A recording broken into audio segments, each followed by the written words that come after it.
ಭಕ್ತಿಯ ಪರಾಕಾಷ್ಠತೆಯನ್ನು ಉಣಿಬಿಡಿಸುತ್ತದೆ. ಚಿಕ್ಕಬಳ್ಳಾಪುರ ತಾಲೂಕಿನ ತಿಪ್ಪೇನಹಳ್ಳಿಯ ಹೆಣ್ಣುಮಗಳಾದ ವೀರದಿಮ್ಮಮ್ಮ ಜನರ ಮೇಲಿನ ಕರುಣೆಯಿಂದ ಸಾಕಿ ಸಲಹುತ್ತಾಳೆಂಬ ನಂಬಿಕೆ ಈ ಭಾಗದಲ್ಲಿದೆ.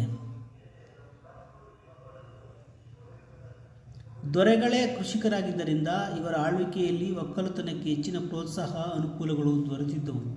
ಇಂತಹದೊಂದು ಕುಟುಂಬ ಚಿಕ್ಕಬಳ್ಳಾಪುರ ಬಳಿಯ ಈಗಿನ ತಿಪ್ಪೇನಹಳ್ಳಿ ಇರುವ ಜಾಗದಲ್ಲಿ ಬೇಸಾಯ ಮಾಡಲು ತಕ್ಕ ಭೂಮಿಯನ್ನು ಕಂಡುಕೊಂಡು ಅಲ್ಲೇ ನೆಲೆ ನಿಲ್ಲಲು ತೀರ್ಮಾನಿಸಿ ವಿಶಾಲವಾಗಿ ಹರಡಿಕೊಂಡಿರುವ ಕಳವಾರ ಬೆಟ್ಟದ ಕಣಿವೆ ದನಕರುಗಳ ಸಾಕಾಣಿಕೆಗೆ ದೊಡ್ಡ ಆಸರೆಯಾಗಿ ಕಂಡು ವಾಸಿಸತೊಡಗಿದರು.